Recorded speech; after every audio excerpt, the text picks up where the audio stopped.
닥치면 늦습니다.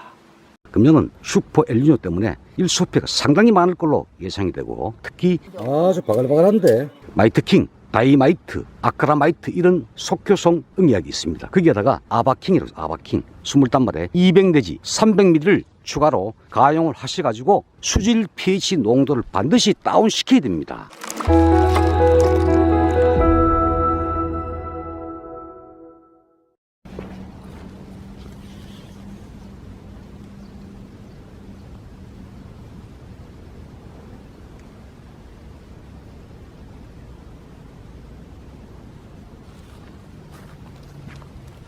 여러분 안녕하십니까. 사과콜라TV입니다. 현재 가수원은 5년생 로얄 후지 가수원입니다. 제가 작년 겨울하고 금년도 봄에 영상에 소개시켜 드린 바가 있습니다. 자, 현재 간만 들러봤는데 전체적인 생육사항은 상당히 좋습니다. 잎 상태도 상당히 깨끗합니다. 앞에 보이는 이 꼬리표, 여러분들 자주 보시는 농작물 재보험 꼬리표입니다. 제가 이 꼬리표를 한 군데, 두 군데, 세 군데, 네 군데를 달아놨습니다. 달아놓은 이유는 절단 후에 어떻게 신초, 즉 가지가 생육사항이 변하고 있는가를 판단하기 위해 가지고, 또 여러분들한테 보여드리고 싶어 가지고 제가 지난 5월 15일 날 제가 절단했습니다. 그래서 네 방향으로 네 가지 부분이 있어 가지고 절단했는데, 오늘이 6월 중순 됐죠. 그래서 그 결과물을 같이 한번 보도록 하겠습니다. 여기 보면 제가 노칭이라고 잎 3, 4매를 두고 절단했는 모습이 되겠습니다. 여기 한번, 여기도 보면은 3, 4매를 두고 절단했죠. 절단 후에 오늘 날짜로 봤을 때 대략 한 달이 경과가 됐는데 이렇게 신초가 가늘게 나왔습니다. 상단부는 이렇게, 주지 상단부는 이렇게 자랐습니다. 자, 그런데 요 새로 나온 순에 보면은 진딧물이 이 새순을 좋아하죠. 바글바글합니다. 진딧물 약을 쳤음에도 불구하고 다 죽지를 못하고 다시 또 살아붙었다. 그래도 금년도 현재 비가 없기 때문에 진딧물이 성합니다. 그 부분 미리 말씀드리고, 여기도 보면 제가 여기는 노칭을 하지 않고 끝부분에 절단 처리했습니다. 대략 그 당시에 한 5cm 정도를 잘랐는데, 그 이후에 보니까 대략 한 8cm 정도의 신초가 발생되고 여기에 진딧물이 엄청 많이 꼬였습니다. 그 뒷부분에 경경술이 발생됐죠. 여기도 진딧물이 많이 꼬였다. 이렇게 가지가 변화되고, 안쪽에 보시면은 그 당시에 꽃눈이었는데 순이 다 터버렸습니다. 여기 절단하니까 이 안쪽에 제가 늘 말씀드렸죠. 여기에 양분이 집중되면은 이 알이 굵어진다. 다만 올해는 꽃눈이 된다 그래도 좋은 꽃눈은 형성이 안 되고, 다만 내년에 좋은 꽃눈이 확실히 담궈지기 때문에 내년에 좋은 꽃눈이 돼가지고 내후년에 열매가 달린다, 이렇게 보시면 되겠습니다. 세 번째도 보면 제가 신초 길이의 한 뼘, 즉 20cm를 절단했네요. 여기 보시면 절단한 모습이고, 역시 신초가 자랐는데 진딧물이 많이 생겼고, 밑에 순도 한번 잘라보니까 이렇게 됐다. 물론 당연히 나가야 되죠. 그래서 가지의 변화, 단 여기는 추를 유인했기 때문에 이 꽃눈에 흔들림이 없습니다. 여기도 보시면은 꽃눈에 흔들림이 없다. 다 맺혔죠. 하나 맺히고, 여기도 끝부분이 추를 달아가지고 즉 하향, 땅을 보게끔 유인했기 때문에 꽃눈에 흔들림이 없다. 중요한 건 뭐냐 하면은 이렇게 절단함으로 해가지고 안쪽에 각각의 눈에 힘은 실어지지만, 힘은 집중화되지만 꽃눈이 이렇게 흔들린다, 순이 빠져나온다, 그 말씀입니다. 문제는 전혀 절단하지 않는 모습 보시겠습니다. 한번 카팅을 하고 금년도에 또 한번 카팅했습니다. 하고 난 다음에 이렇게 대략 한 30 정도 나왔고, 봄에 5월 달에 카팅하지 않는 모습입니다. 자연스럽게 순이 2차 순이 발생되지 않고, 나머지는 이제 보시면은 꽃눈이 100% 형성이 됐습니다. 물론 뭐 100%인지 알 수는 없지만 현재 외형상 꽃눈이 형성이 됐다. 이 순이 터질 않았다고 말씀드리겠습니다. 그래서 가지를 자를 때는 초밀식 같은 경우는 가지끼리 복잡한 부분이 있기 때문에 부득이하게 카팅하지 않으면 안 되는 상황이 있습니다만, 가지를 우리가 카팅할 때는 나무 전체의 상황을 봐서 고려해서 카팅을 해야 된다. 여기도 원래 그대로입니다. 겨울에만 여기에 카팅을 해가지고 이렇게 뻗었고, 나머지는 손을 전혀 대지 않았습니다. 그러니까 자동적으로 꽃눈이 형성되고 있다. 현재 외형으로 봤을 때는 꽃눈 형성이 잘 됐다, 이렇게 보시면 되겠습니다. 자, 여기도 보시면은 등 위에 순이 이렇게 순이 뻗었습니다. 여기는 손을 대지 않았음에도 불구하고, 물론 겨울 전쟁 때 여기 카팅했는 모습인데 대략 한 30한 5 정도 뻗었고, 역시 진딧물은 조금 꼬였습니다. 뒷부분에 보니까 순이 이렇게 두 개가 햇순이 발생됐다. 나머지는 추를 유인해 가지고 꽃눈이 정조되어 있다. 더 이상 터질 않았습니다. 이러한 가지의 흐름 상태를 여러분들이 보셔야 된다. 이 안쪽에도 보시면은 꽃눈이 흔들리지 않았다. 여기도 흔들린 바가 없습니다. 이런 우리가 그 생육 사항을 잘 관찰하셔 가지고 무조건 가지를 카팅한다 해 가지고 좋은 결과물만을 얻을 수 있는 건 아닙니다. 그런 부분이 중요하다 말씀드리고, 자, 여기는 평균 80개 정도, 많이 달린 나무는 제가 120개 착과됐다라고 소개시켜 드린 바가 있습니다. 오늘은 제가 보니까 작년보다가 평균 제가 봐서는 한 20에서 30% 정도 더 착과된 걸로 보이는데, 현재 앞에 있는 이 나무 전체의 수폭과 힘을 봤을 때는 착과량이 너무 많습니다. 가온주께서 일정 부분 좀 솎아내셔야 됩니다. 왜냐하면은 엽과비라고 있습니다. 이 한 과실에 충분한 과실 비대와 당도 착색을 위해서는 햇빛을 많이 보는 좋은 잎, 유효흡수가 대략 50매가 돼야 됩니다. 50매 중에 한 과를 착과시키는 것이 적정 엽과비가 되겠습니다. 여기는 잎수는 몇 개 없죠. 여기서 한 20개, 30개 내외인데 2개 달려있죠. 그래서 착과량이 다소 많습니다. 그래서 하나는 따준다. 여기도 보시면은 2개인데, 지금은 양호하게 보이는데 결과적으로 나중에 보시면은 그렇게 굵지가 못하다. 지금 요게 더 굵습니다.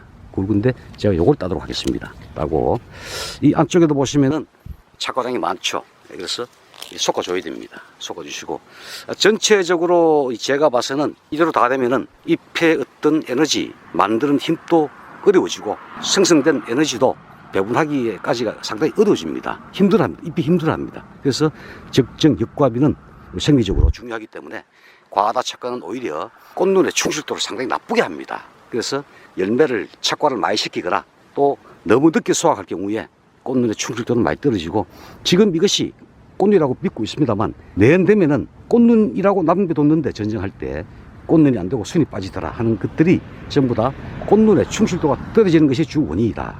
핵심은 이 과다 착과 문제, 늦게 수확함으로 해가지고 그쪽으로 양분이 많이 쏠리다 보니까 상대적으로 꽃눈의 화기분화는 충실도는 떨어집니다. 그래서 그게 경련결실, 즉 해거리의 주요 원인이 되기 때문에 적정 착과량을 좀 해달라. 다만 나무 힘이 강할 때는 좀 더 착과시켜도 되겠습니다. 전체적으로 세력이 센 듯하면서 다소 부족한 듯하면서 해서 작년에도 80에서 120개 정도, 금년은 작년보다 20 내지 30% 더 착과된 걸로 보여지는데, 이렇게 봐서는 착과량 이런 나무는 다소 많아 보입니다만 지금은 이래 봤을 때는 조금 양이 조금 적다 할 정도가 좋습니다. 알이 또 이게 5배, 6배 더 굵어지면 꽉 차 보이게 되어 있습니다. 그래서 너무 과하다 욕심내지 마시고 나무 힘 상황에 맞게끔 착과를 좀 시켜달라, 이런 말씀을 드리겠습니다. 또 이렇게 과하다 착과되고 하다 보면은 열매가 엽수보다 많게 보일 때가 있습니다. 이 열매를 가리는 잎수가 부족하게 되면 일소피해도 많습니다. 금년은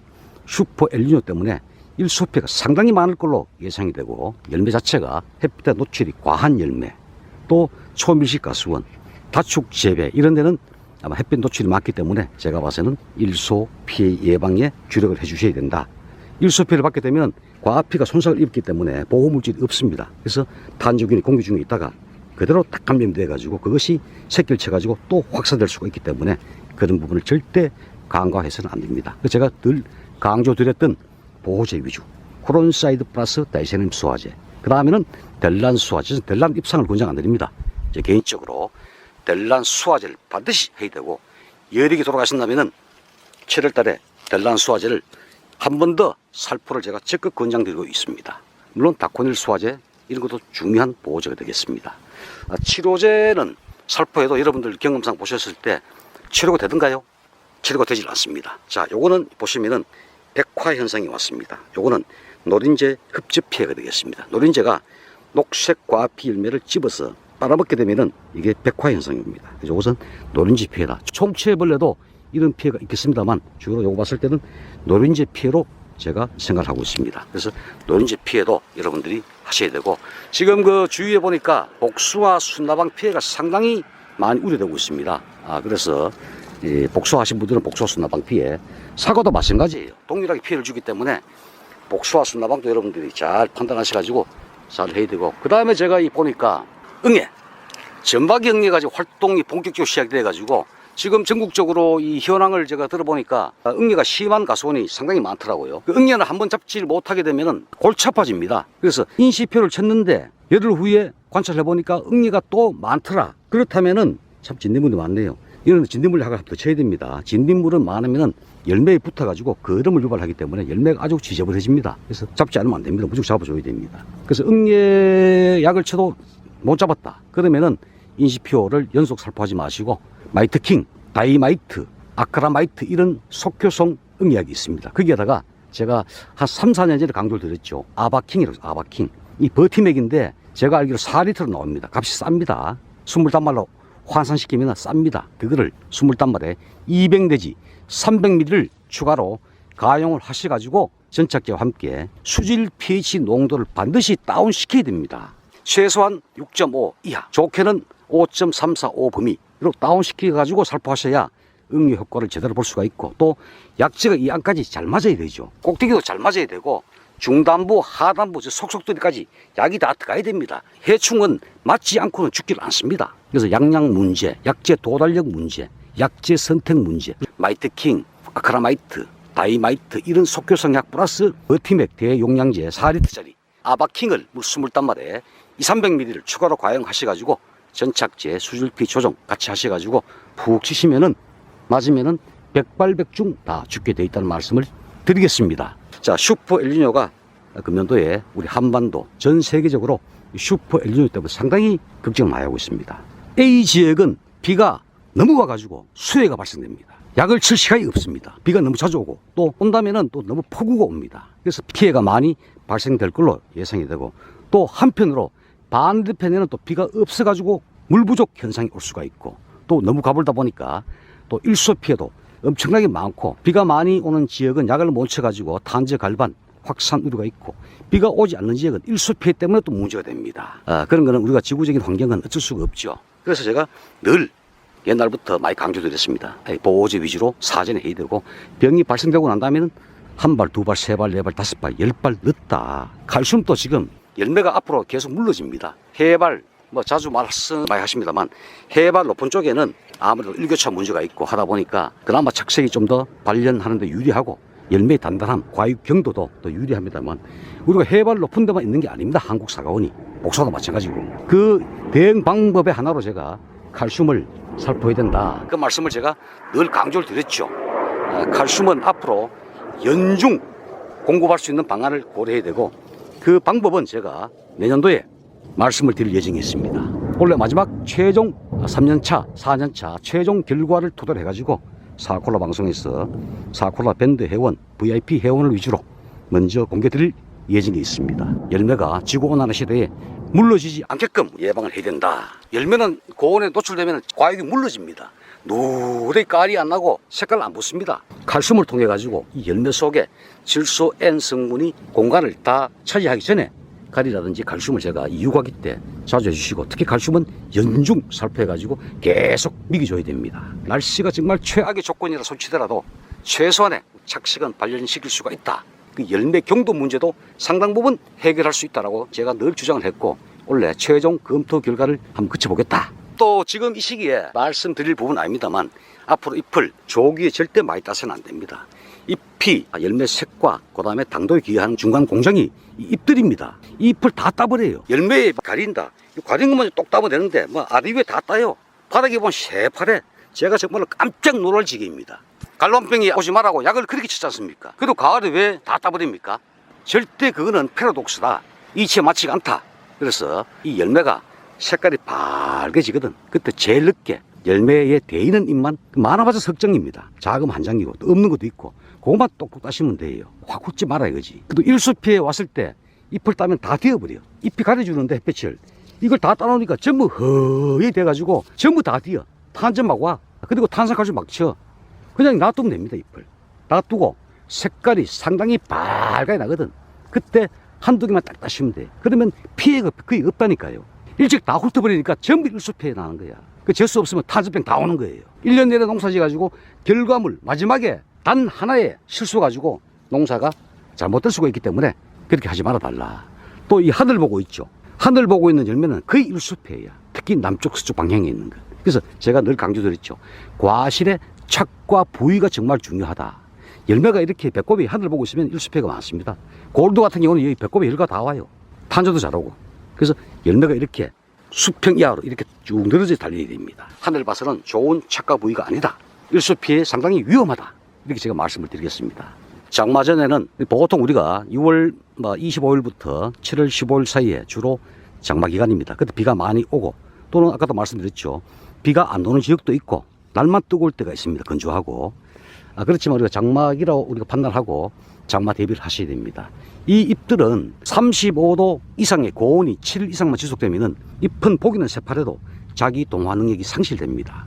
활동을 못합니다. 하긴 합니다. 이 잎 100원치를 생산해야 되는데 10원치밖에 생산 못합니다. 그 10원치도 자기 스스로 호흡하는데 자기 생존하는 데 다 소진해버려요. 나머지 90%는 없습니다. 왜? 만들어내지를 못해. 그 색깔도 안 나고 열매 굵기도 많이 굵어지지 못하고 맛도 떨어지고 경도도 약해지고. 그래서 지금부터 여러분들이 에무지, 마그네슘, 황산고토를 장마 전에 물 20단말, 물 500리터 기준 최소 1.5kg 해가지고 한 번 정도. 그 다음에 7월 장마기 중에는 햇빛을 못 보기 때문에 잎이 사실은 많이 연약해져 있습니다. 그래서 그때도 한 번 더 이래서 특별 사포를 해가지고 잎의 두께를 향상시켜줘야만이 이 갈반병에도 강하다. 즉 갈반병원균을 이길 수 있는 저항력이 강해지기 때문에. 그 다음 두 번째는 도화 능력의 향상 문제가 있기 때문에 마그네슘은 필수가 된다.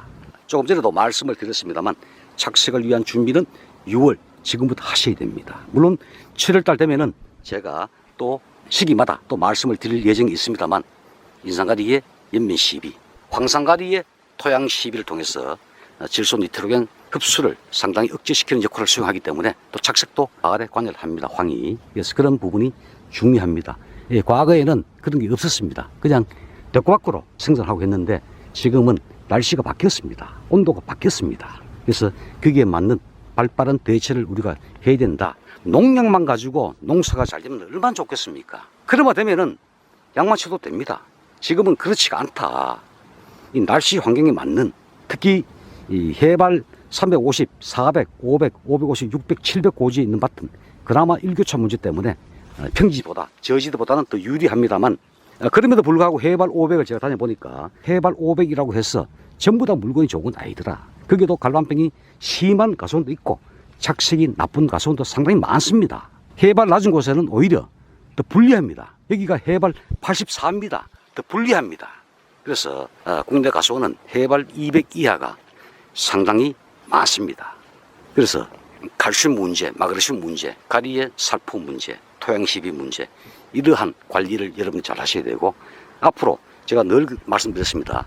키우는 나무 이외에는 그름을 많이 주지 말아 달라. 다만 미량 원소는 반드시 시비해야 된다. 이 뿌리가 그런 미량 원소 흡수를 제대로 못합니다. 고의 되면은. 그래서 인위적으로 뿌리 주거나 또는 연면 살포를 통해서 공급을 할 필요성이 있습니다. 그 다음에 제가 우려하는 것이 최근에 화상병이 전국적으로 수백 군데 발생이 돼가지고 문제가 되고, 화상병은 한 5, 6년 전부터 발생이 심했습니다. 그때 한 6, 700, 800 농가가 주로 사과가수원, 그 다음 벼가수원에서 전부 다 매몰 처리를 다 했고, 그 당시에는 보호상이 3,000평에 3억 이상이 나왔습니다. 3억에서 3억 5천 나왔고, 지금은 그렇게 안 나오고 한 주당 최저 7만원, 최고 한 20만원 내외입니다. 그래서 발생되는 나무만 우리가 매몰 처리한 그런 방식으로 바뀌었습니다. 물론 예산도 많이 부족하겠죠. 그래서 문제는 그런 것보다도 이 발생 원인을 규명을 해야 되는데, 지금 학계에 나와 있는 이 논문 자료, 그 다음에 기 발생됐던 유럽이나 미국 이런 데 보면은 이 발생 원인이 꿀벌, 전정가위라든지 전정도구, 상처 유입, 비바람 이런 걸로 감염되는 걸로 학계에서 나와 있습니다만, 제 개인 생각에는 나무 전체의 또 수채가 하락이 되면은 병에 대한 저항성이 떨어지다 보니까 만약에 그런 병원균들이 온다면은 쉽게 감염될 수 있다. 그래서 수세가 너무 떨어져도 사람으로 말하면은 체력이 떨어지면 감기에 쉽게 걸리듯이 나무도 수치의 힘이 약화되면은 그런 병원균에 더욱 취약하다. 이런 생각을 많이 하고 있습니다. 따라서 제 개인적인 소견입니다. 호르몬제, 노화 촉진 호르몬제를 해마다 살포하거나 수년 전부터 자주 살포했는 가수원에서는 전체적으로 나무의 흔들림, 노화 촉진 현상이 오다 보니까 나무의 힘은 떨어집니다. 왜? 젊음을 유지해야 되는데 노화 촉진 호르몬을 자꾸 주니까 나무가 속된 말로 맛이 가는 거예요. 쉽게 감염돼 가지고 잠복했다가 5월 달에 새순에 표가 나는 겁니다. 물론 주간부에도 표가 나지만. 그래서 그러한 것들을 살포해서는 안 되겠다. 정확한 근거는 없습니다. 학계에 나온 자료 이외에 다른 원인은 있나 없나, 제가 가만히 생각을 해보니까 수체 체력이 떨어지면은 그럴 수가 있다. 그게 바로 이 노화 촉진 관계된 호르몬, 그런 것들을 우리 현장에서는 가급적이면 사용을 자제해달라, 그런 뜻에서 제가 갑자기 생각이 나가지고 이 말씀을 드리겠습니다. 응애는 속결성 응애약 플러스 아바킹 버티맥, 알을 죽이는 겁니다. 알을 잡지 못하면 별 의미가 없다. 왜? 일주일마다 다시 성충이 돼가지고 또 결혼을 해가지고 또 새끼를 또 칩니다. 그래서 알하고 성충을 동시에 다 잡아야 되는데, 즉 제가 미세곤충이라 합니다만, 작은 곤충이라 미세곤충을 제가 언급을 합니다만 미소곤충이죠. 약이 잘 맞을 가능성이 떨어집니다. 어찌 작다 보니까. 그래서 여러분들이 양양과 약계 도달성, 수질 pH 효과, 이런 것 잘 고대가 살펴야 되고, 그 다음에 면충이 또 많이 나옵니다. 원래 날 가물고 날 두고 오면 면충 기승을 부릅니다. 면충이 정말로 심하면은 정말로 지저분합니다. 하고 열매 지저분하죠. 들어가면은 밀가루 같은 게 막 떨어집니다. 그때는 약을 내가 쳐보니까 도저히 못 잡아요. 뭐든 초기 방제야. 병이든 벌레든 다 초기 방제입니다. 그럴 때 여러분들이 이 코니도 플러스 팬텀 플러스 전착제, 또는 코니도 플러스 타스타, 또는 희소식 플러스 팬텀, 그런 식으로 살펴보시면 상당히 도움될 것이다, 이런 말씀도 드리겠습니다. 지금 한 11시가 좀 넘었는데 상당히 뜨겁습니다. 제가 일부러 햇빛을 피해가지고 나무 밑에 숨었습니다. 앞으로 칼슘이라든지 마그네슘, 황산가리 토양시비, 이런 것들은 반드시 실천을 하셔야 됩니다. 아울러서 평소 미량호수의 토양시비는 의무화 시켜줘야 됩니다. 그리고 나무를 자꾸 절단하고 하는, 나무한테 너무 상처를 주는, 너무 과하게 가위질을 많이 하지 않는 것이 나무한테 스트레스를 주지 않는 하나의 방법이다. 많이 자르니까 불암병 감염 위험이 있죠. 상처 부위를 통해 가지고 화상병 감염 위험이 있죠. 나무 스트레스 받지요. 신초가 2차 나오면은 햇순에 진딧물 꼬이죠.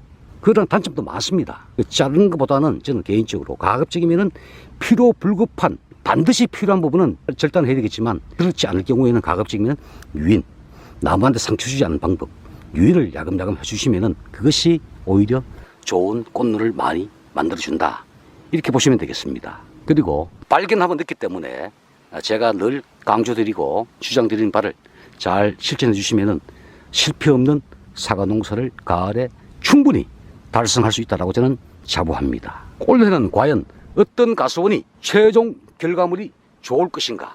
내 앞에 닥치면 늦습니다. 여러분 감사합니다. 사과 콜라 TV였습니다.